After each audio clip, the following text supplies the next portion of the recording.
오늘 신년 예배가 끝난 후에 겨자씨 섬김이들 모임이 있습니다. 신년 예배가 끝난 후 한 15분 정도쯤 개별적으로 함께 교제하고 인사를 나누시고 예배 끝난 후 15분 후에는 본당에 함께 모여주시기 바랍니다.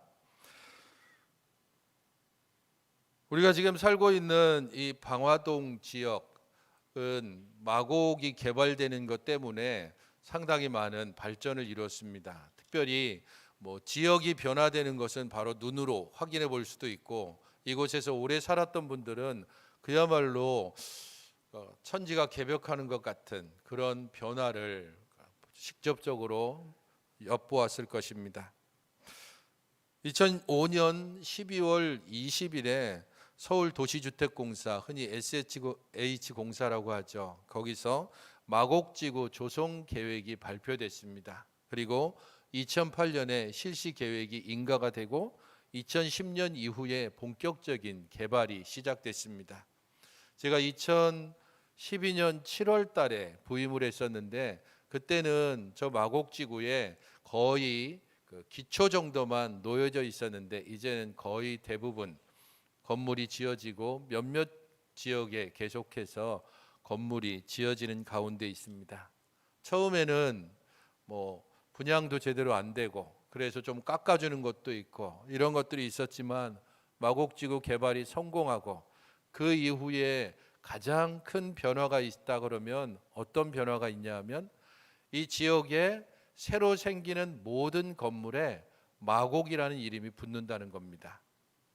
바로 앞에 새로 지어진 오피스텔도 마곡누리라고 그렇게 짓고, 빌라를 새로 지어도 마곡스카이, 새로 지은 건물뿐 아니라 기존에 있는 아파트 건물들도 마곡이라는 이름으로 새롭게 완전히 바꾸고 있습니다. 그만큼 마곡이라고 하는 이름이 가지는 프리미엄을 어떻게든지 함께 얻고 싶은 마음이 있을 겁니다. 그 이름이 붙어 있으면 이게 새롭게 조성된 지역에 있는 것이구나라고 생각하기 때문일 겁니다. 대부분 다 우리들 어떤 한 이름을 따른다는 것, 그것은 거기에서 가지고 있는 유익을 취하기 위해서든지, 혹은 나는 그 사람이 추구하는 것을 같이 동의합니다라는 의미를 가질 겁니다.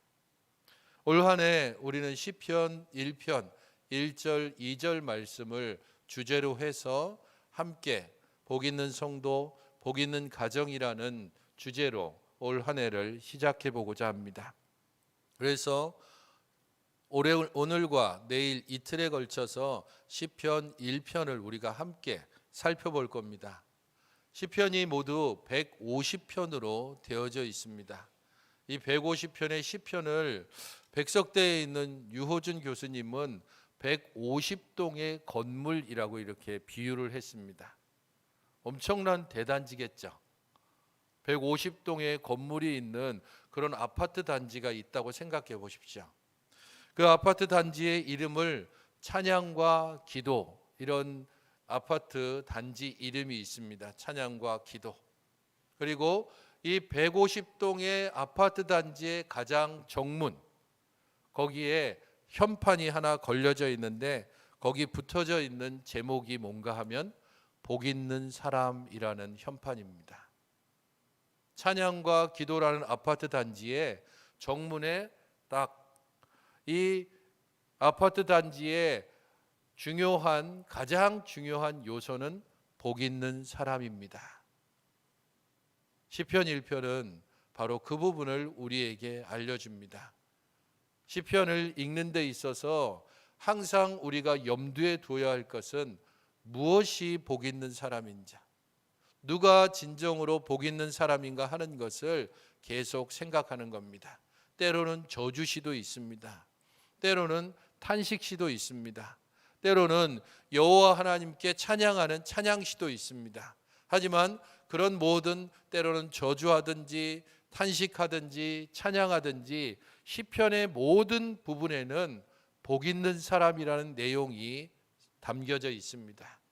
그래서 시편을 읽을 때마다 왜 이 사람이 탄식하는지, 왜 이 사람이 찬양하는지, 왜 이 사람이 절망 가운데서도 여호와를 찾고 있는지, 그가 진정으로 무엇을 추구하고 있는지를 생각하며 복 있는 사람을 찾아가야 되는 것입니다.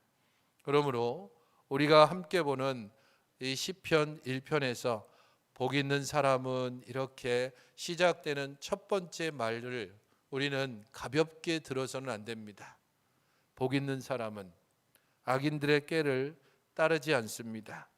복 있는 사람은 죄인들의 길에 서지 않습니다. 복 있는 사람은 오만한 자의 자리에 앉지 않습니다. 이렇게 첫 절을 시작하고 있습니다. 복이 있다라고 하는 말 가지고는 사실 오늘 본문 시편 1편을 제대로 해석해내기는 어렵습니다. 보다 정확한 의미는 복이 있다 그러면 대부분 물질적인 것으로 생각할 수밖에 없잖아요. 그리고 무엇을 소유하거나 받는 것을 통해서 우리는 복이 있다 없다를 결정합니다. 그런 면에서 복 있는 사람이라는 말보다는 보다 정확한 의미는 행복한 사람이라는 의미입니다. 행복한 사람은, 진정으로 행복한 사람은 이런 사람입니다라고 시편 1편이 이야기합니다. 어디에서 혹시 많이 들어본 구절 같지 않습니까? 행복한 사람 혹은 복 있는 사람, 누가 제일 먼저 말씀하셨을까요? 신약에서 예수님이 마태복음 5장 산상보훈을 첫 번째 시작하셨을 때에 팔복에 대해서 이야기하셨습니다. 이 팔복의 첫 번째 절이 항상 시작하는 것이 복 있는 사람은 이렇게 이야기하고 있지만 원래 의미는 행복하여라 복 있는 사람이라는 뜻입니다. 진정으로 행복한 복 있는 사람, 그 사람은 이런 사람입니다라고 얘기하면서 팔복을 말씀하시는 것처럼 구약에서는 팔복과 동일한 의미를 가지고 있는 게 시편 1편입니다. 진정으로 행복한 복 있는 사람, 그 사람은 바로 이런 사람입니다. 어떤 사람인지 1절 부분을 살펴보겠습니다. 복 있는 사람은 악인들의 꾀를 따르지 아니하며 죄인들의 길에 서지 아니하며 오만한 자들의 자리에 앉지 아니하고. 부정적인 부분이 먼저 이야기되어집니다. 1절이 복 있는 사람, 곧 행복한 사람은 무엇을 하지 않는 사람이다 라고 하는 것으로부터 시작합니다. 그러면 2절은 복 있고 행복한 사람은 무엇을 하는 사람인가 라는 것을 또한 우리에게 알려주고 있는 것입니다. 그러므로 우리가 이 시편 1편 1절과 2절을 살펴볼 때 두 가지 대조를 염두에 두며 살펴봐야 됩니다. 복 있는 사람은 무엇을 하지 말아야 되는가? 복 있는 사람은 무엇을 해야 하는가? 무엇을 하지 말아야 되는가 하는 것에 대해서 세 가지로 이야기하고 있죠. 악인들의 꾀를 따르지 않습니다. 곧 이 악인은 경건한 자를 핍박하는 이방인일 수도 있고 고리대금업자일 수도 있고 혹은 불의한 관리일 수도 있습니다. 때로는 가장 중요한 것은 율법을 멸시하는 사람, 바로 그 사람을 악인이라고 일반적으로 이야기합니다. 율법에 의해서 죄인이라고 분명하게 판명이 된 사람, 그래서 이 사람은 악인입니다라고 하는 것은 이 사람은 율법에 따르면 분명하게 죄인입니다라고 말하는 것입니다. 그들이 행하는 악이 어떤 악인지는 시편 5편 4절부터 6절을 잘 설명을 해주고 있습니다. 시편 5편 4절부터 6절 같이 한번 읽어보시겠습니까? 시작.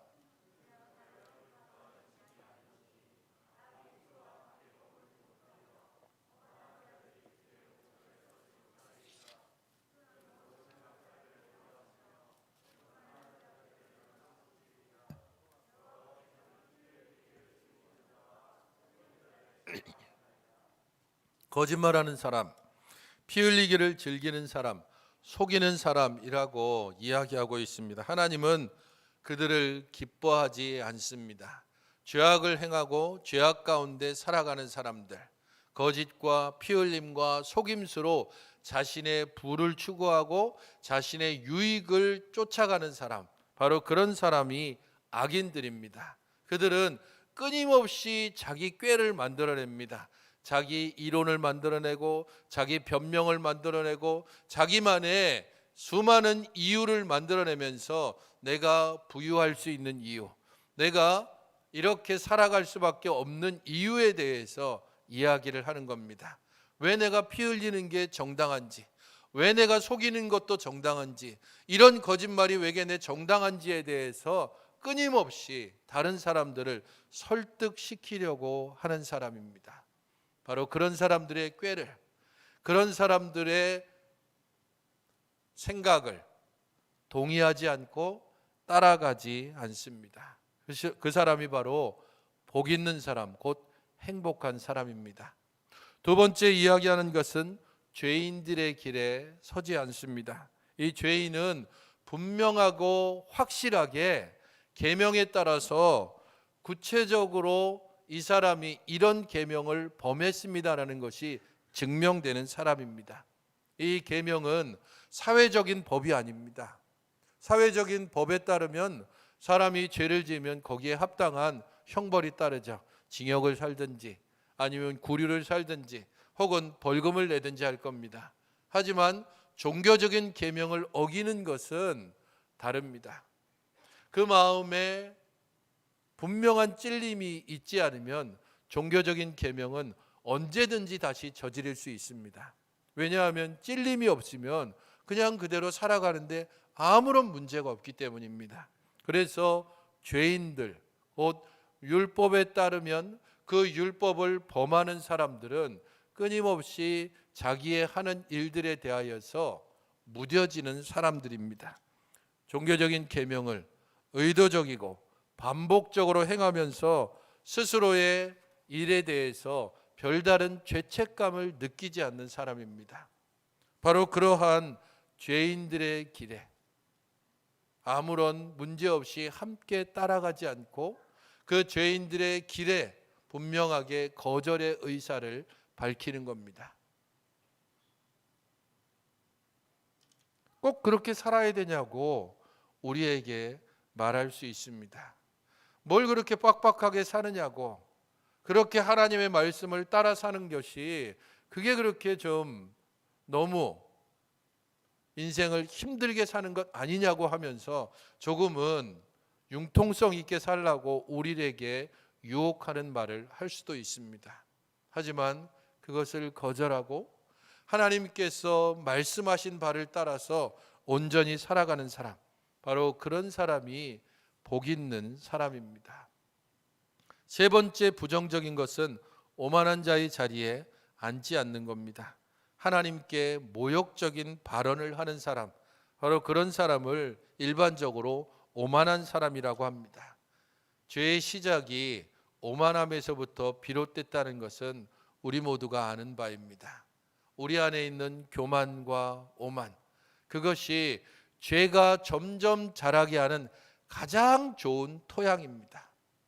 하나님 없이 나 스스로 설 수 있다고 생각하는 토양, 하나님의 말씀과 상관없이 나 혼자 이 세상을 헤쳐갈 수 있다고 생각하는 토양, 거기에 죄의 씨앗은 점점 힘을 얻고 양분을 받고 어느샌가 자라가며 어느샌가 깊이 뿌리를 내리게 되는 것입니다. 악인, 죄인, 오만한 자, 이들 모두는 적극적이든지 혹은 소극적이든지 하나님을 대적하는 사람들입니다. 그러므로 복 있는 사람은 그들과 분리되는 것에, 그들과 차별성을 두는 일에 더욱더 주의해야 됩니다. 그렇지 않으면 우리들은 어느샌가 죄인들의 길에 함께 걷고 오만한 자의 자리에 앉아있는 우리 자신을 발견하게 될 것이기 때문입니다.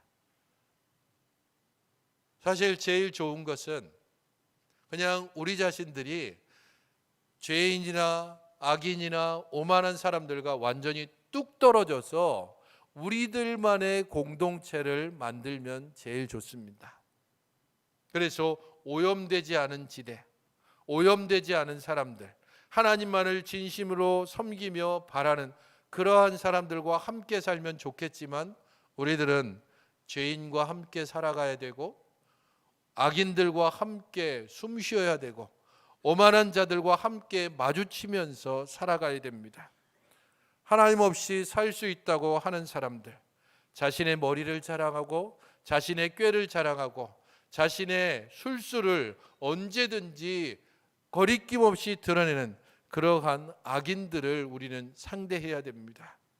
하나님의 말씀을 고의적으로 어기면서 너는 그렇게 너무 빡빡하게 살아서는 안 되라고 오히려 우리를 조롱하는 죄인들과 함께 우리는 호흡해야 됩니다. 하나님이 어디 있냐고 이야기하면서 자신의 주먹을 휘두르며 하나님의 말씀을 빈정대는 오만하고 불손한 소리를 우리는 끊임없이 들으면서도 하나님의 말씀을 떠날 수 없는 성도들입니다. 이런 악인과 죄인과 오만한 자의 자리에서 우리 자신의 자리를 털고 일어날 때 그때로부터 우리들은 경건함의 삶을 살아갈 수 있고 그때 우리는 진정한 행복이 무엇인지를 찾아가는 사람이 되는 것입니다. 2절은 복 있는 사람이 무엇을 해야 하는지에 대해서 우리에게 알려줍니다. 오늘은 1절, 2절 말씀만 함께 보고 내일 3절부터 6절 말씀을 우리가 함께 살펴보도록 하겠습니다. 2절을 시작하니까 이제 2절 시작하면 언제 도대체 6절까지 그런 표정이 조금 읽혀지는데 3절부터는 내일 함께 보도록 하겠습니다. 복 있는 사람은 무엇을 해야 하는지,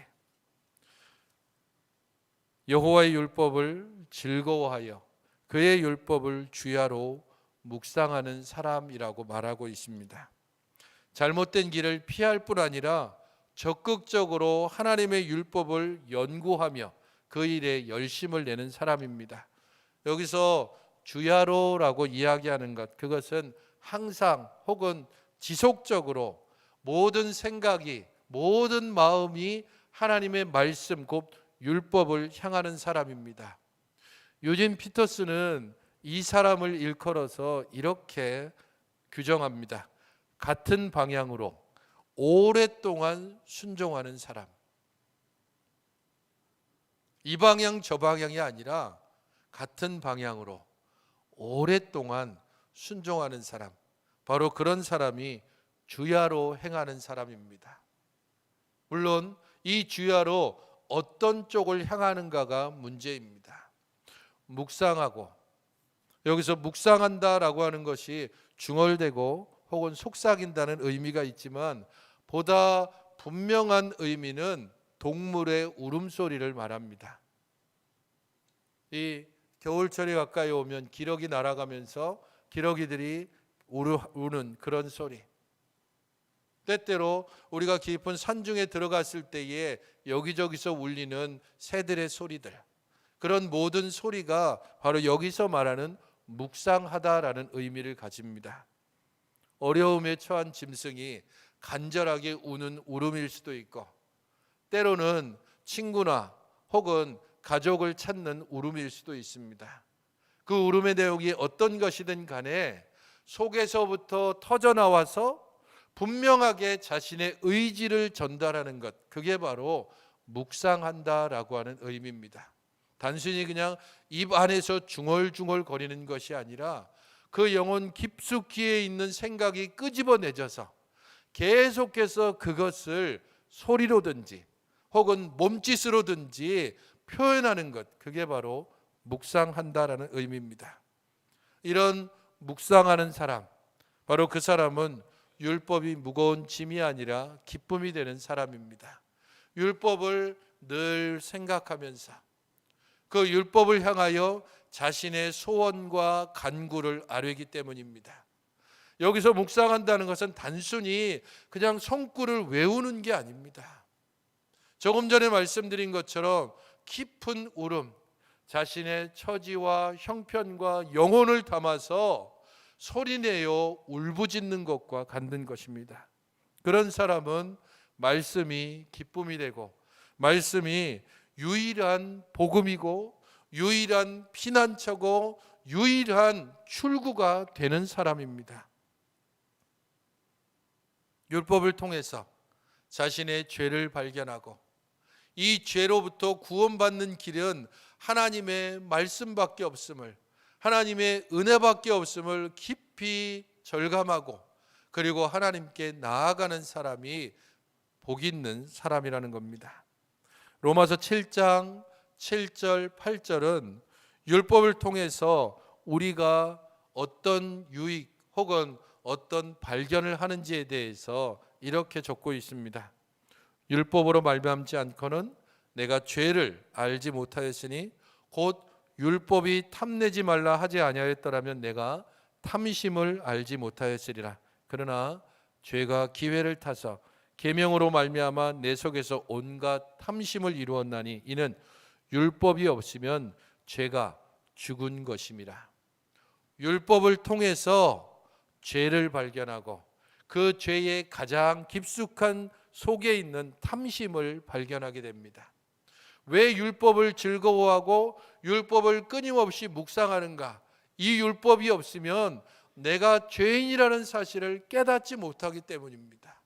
이 율법이 없으면 내가 내 힘으로, 내 생각으로, 내 꾀로 살아가려고 하는 유혹을 느끼기 때문입니다.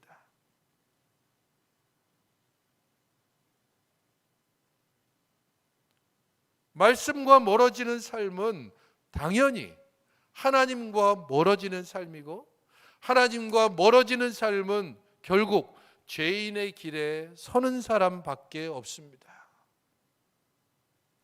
오만한 자의 자리에 앉아 있을 수밖에 없습니다.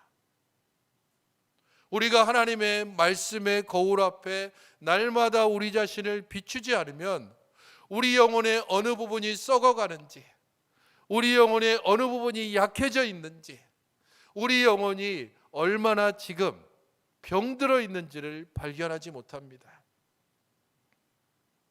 우리 영혼의 현재의 모습을 살펴볼 수 있는 유일한 거울은 하나님의 말씀밖에 없기 때문입니다. 그래서 복 있는 사람은 끊임없이 말씀을 되뇌이고 그 말씀 가운데서 자기 자신을 끊임없이 찾아가는 것입니다. 우리들 본능은 하나님의 율법의 말씀에 억지로 순종할 수는 있습니다. 억지로. 하지만 정말 기쁨으로 순종하려고 하지는 않습니다. 그러므로 우리는 우리의 본성을 거스리는 작업을 해야 한다는 겁니다.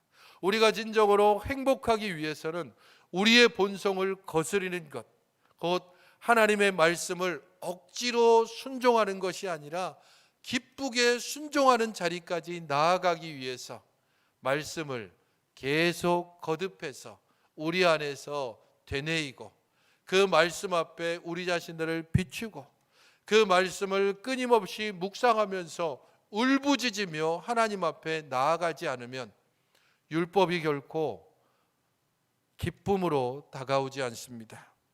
정말 율법이 기쁨이 될 수 있을까? 그런 사람이 있습니다. 시편 19편 9절부터 10절은 이렇게 알려주고 있습니다. 함께 읽어보겠습니다. 시작.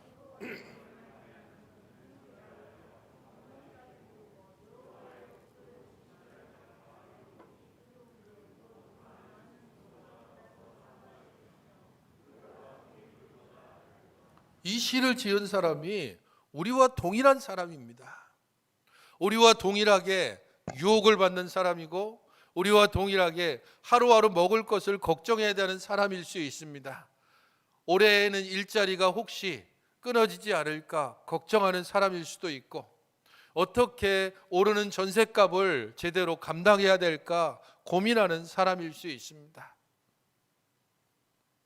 자녀들을 어떻게 키워야 될지 가정을 보면서 근심하는 사람도 이 시인입니다. 하지만 그는 이렇게 기록합니다. 여호와를 경외하는 너는 정결하여 영원까지 이르고 여호와의 법도 진실하여 다 의로우니 금 곧 많은 순금보다 더 사모할 것이며 꿀과 송이꿀보다 더 답니다. 저의 이 힘겨운 상황 속에서 때로는 그냥 평탄한 일상 속에서도 하나님의 말씀이 아니면 저는 진정한 즐거움을 바라거나 경험할 수 없습니다라고 고백하는 시인의 고백입니다. 그의 율법에 대한 사랑, 꿀과 송이꿀보다 더 달다고 고백하는 이 고백은 우리 신약의 성도들, 바로 우리 자신들이 하나님의 말씀, 완전히 기록된, 그래서 우리에게 계시로 주신 이 말씀을 우리가 날마다 묵상해야 되는 기초를 제공해 줍니다. 하나님의 말씀을 날마다 묵상하지 않고 우리가 어떻게 성도로 살 수 있습니까? 거듭 이야기하지만 주일 한번 예배드리는 것으로 우리의 의무를 다하고 우리가 살아갈 수 있다고 말하는 사람은 그야말로 초인적인 사람이든지 아니면 스스로를 속이는 사람입니다. 우리는 공적인 모임이 있습니다. 월요일부터 토요일까지 새벽 기도회가 있고 수요일 8시면 수요 기도회가 있습니다. 주일이면 1부와 2부 예배가 있고 그리고 교회 안에서 겨자씨 모임을 또 갖게 됩니다. 여러분들은 이 중에 어느 모임에 참석하고 있습니까? 여러분들은 이 교회의 공적인 모임 중에 어느 한 모임에 그래도 내가 참석해야지라고 노력은 하고 있습니까?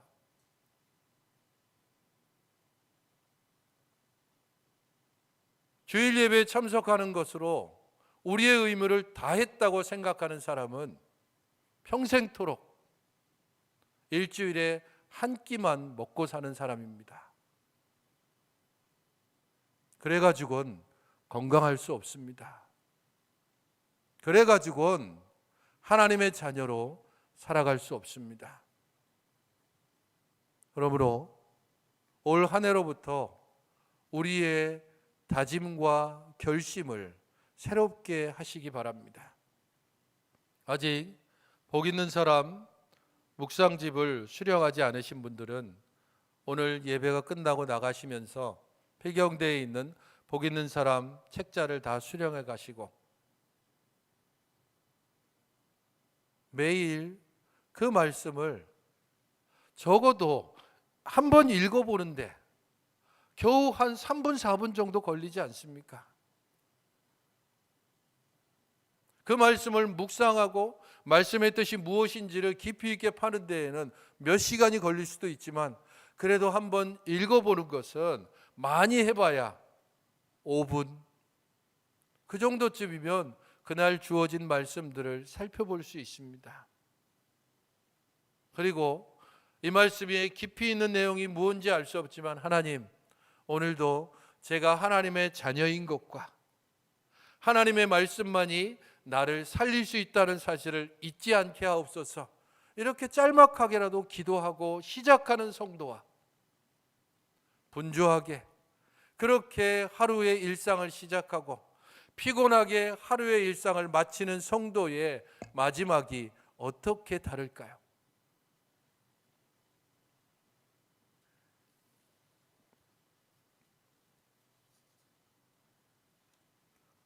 올 한 해 주일 예배는 복 있는 사람 본문을 따라서 진행을 합니다. 물론 복 있는 사람 여러분들 주일 본문을 보면 올해 주일 본문은 창세기 1장부터 이렇게 시작을 합니다. 그래서 이전에 해왔던 것처럼 현재 족장들의 이야기를 계속 2021년에 했던 것처럼 당분간은 족장들의 이야기를 쭉 진행하려고 합니다. 아마도 한 3월, 4월 정도쯤 되면은 주중 본문을 중심으로 해서 말씀을 함께 보게 될 것입니다. 그러면 우리가 주중에 보게 되는 본문 중에서 주일날 함께 말씀을 보고 그리고 이 본문 말씀을 주일 학생들도 동일하게 함께 주일날 말씀으로 듣게 되고, 가정에서 자녀들과 부모님들이 동일하게 들은 주일 말씀을 통해서 함께 말씀을 나눌 수 있을 겁니다. 그래서 주일 예배는 그렇게 진행을 하고, 가정 예배는 복 있는 사람의 내용들을 맞춰서 초등부나 중고등부나 대학 청년부나 그 각 교재의 끝에 있는 주일 예배 혹은 성경 공부 부분들을 가지고 가정에서 함께 예배를 진행하면 됩니다. 성경 본문이 바뀔 때마다 성경 개관을 개설하게 될 겁니다. 그래서 여러분들이 성경 본문이 새롭게 바뀔 때에 성경 개관들을 먼저 듣고 이렇게 본문이 진행되는구나라는 것을 생각하면서 묵상의 도움을 받으실 수 있을 겁니다. 작년 교육들도 여러 가지 면에서 진행이 될 것인데, 특별히 거름마 묵상학교를 올해는 한 3월이나 4월부터 시작하게 될 겁니다. 짤막하게 4주간만 진행을 합니다. 짤막하게 4주간 1기, 2기 이런 식으로 모집해서 4주간 잠깐 묵상을 어떻게 해야 되는지, 그렇게 실제적인 부분들을 4주간 하고, 또 그 다음에 또 새로운 기술을 모아서 또 4주간 묵상 훈련을 하고, 그런 과정들을 지속해 가면서 우리가 어떻게 묵상해야 되는지에 대한 안내를 받으실 수가 있을 겁니다. 이 모든 일들에 여러분들이 함께 참여를 해 주시기 바랍니다. 그러한 일들을 지속해 가면서 우리는 말씀을 꿀과 송이꿀보다 더 달다고 했던 구약 시인의 고백에 우리 자신들이 그게 있을 수 있어, 이게 아니라 어쩌면 그럴 수도 있지 않을까라고 조금은 동의하는 수준으로 가고, 더 좋은 것은 진짜 그 말씀을 꿀과 송이꿀보다 더 달다고 고백하는 자리까지 나아갈 수 있다면 좋겠습니다. 성도 여러분, 우리 자신들은 하나님의 말씀을 들을 때에 그 말씀이 우리 자신들을 때로는 위로하고, 때로는 책망하고, 때로는 우리 자신을 격려하는 말씀을 통하여서 그 안에서 우리가 살아가야 될 길을 온전히 발견할 수 있습니다. 주야로 말씀을 묵상하는 사람, 그 사람이 복 있는 사람이고, 그 사람이 복 있는 성도고, 그런 사람이 진정한 행복이 무엇인지를 알아갈 수 있는 사람입니다. 말씀에 마음이 좀 빼앗겨 보시는 그러한 2022년, 말씀의 마음에 빼앗겨 보기로 한번 좀 다짐을 해보는 그런 2022년을 시작해서 말씀을 펴들고 그 말씀을 읽고 더 깊이 들어가서 그 말씀을 묵상하고 그 말씀을 연구함으로 말씀을 통해 주시는 하나님의 은혜를 풍성히 경험해 보시는 복 있는 성도, 복 있는 가정이 되시는 성도 여러분들이 되시기를 주님의 이름으로 축원드립니다. 기도하시겠습니다. 우리 주 하나님, 우리 안에서 늘 함께 하시고 우리를 통하여 일하심을 감사드립니다. 저희의 연약함을 주께서 아시오니 오직 주의 말씀으로 저희들을 붙잡아 주시고 그 말씀으로 인하여 저희들이 참된 생명의 길을 얻고 그 말씀 때문에 우리 자신들이 하나님의 은혜 가운데 더 깊이 들어가게 하여 주시옵소서. 진정으로 복 있는 사람, 참으로 행복한 성도의 삶을 살아가도록 주의 말씀을 더 가까이 하며 그 말씀으로 우리의 영혼을 날마다 새롭게 하는 2022년이 되게 하여 주시옵소서. 예수님의 이름으로 기도하옵나이다. 아멘.